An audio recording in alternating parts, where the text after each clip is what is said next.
ladies and gentlemen of the jury, it is my duty to advise you how you should vote when you retire from this court. In the last few weeks, we've all heard some pretty extraordinary allegations being made about one of the prettiest, about one of the most distinguished politicians ever to rise to high office in this country, or not, as you may think.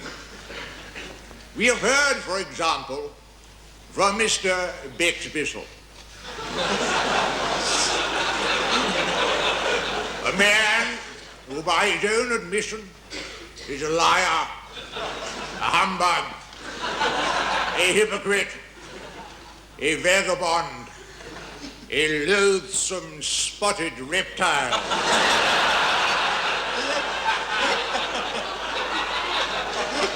And a self-confessed chicken strangler.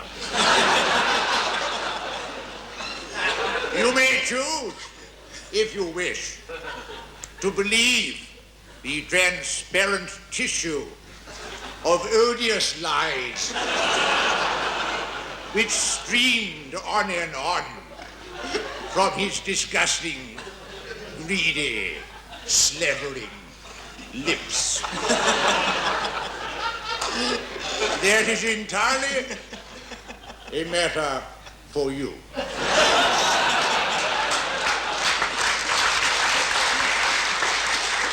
We have been forced to listen to the testimony of Mr. Norma St. John Scott.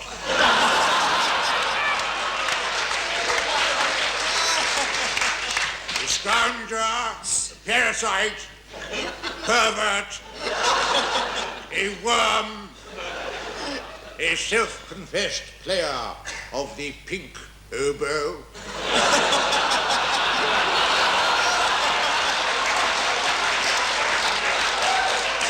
a man or woman who, by his or her own admission, chews pillows,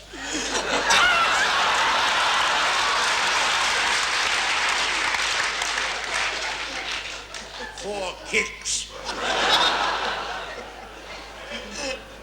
You may believe him to be a vile, discredited, and embittered man, a more unreliable witness upon whose testimony to convict a man who you may rightly think should have become Prime Minister of this country or President of the world. You may, on the other hand, choose to believe Mrs. Scott, in which case I can only say that you need psychiatric help of the type provided by Dr. Gleadle and the Gleadle tones. Over the evidence of the so-called hitman, Mr. Olivia Newton-John, I prefer to draw a discreet veil. He is, as we know, a man with a criminal past, but no criminal future.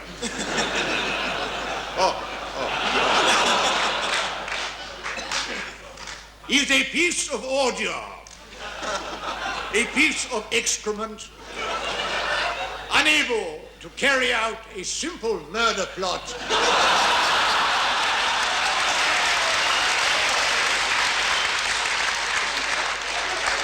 without cocking the whole thing up.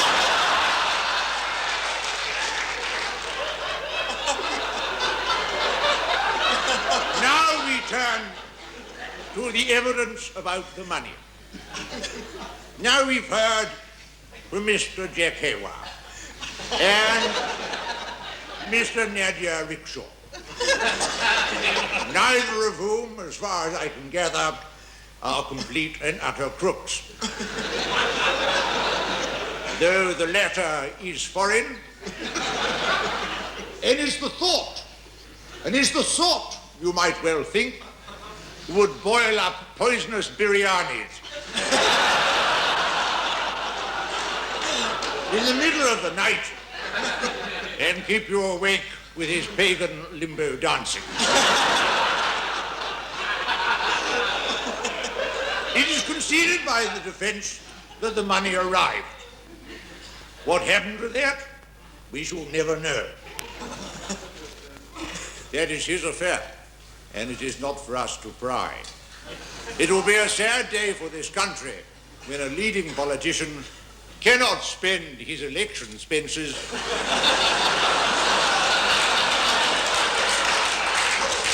in any way he sees fit. One further point. You will have noticed that 3 of the defendants have chosen very wisely to exercise their inalienable right not to go into the witness box to answer a lot of impertinent questions.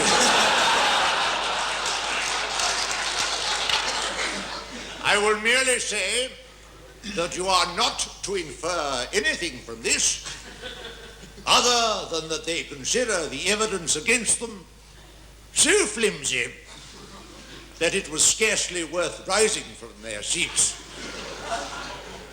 and wasting breath denying these ludicrous charges. Finally, I'd like to pay a personal tribute to Mr. Thrope's husband, Miriam, who has stood by him throughout this long and unnecessary ordeal. I know you'll join with me in wishing them well for a long and happy future. You are now to retire, as indeed should I.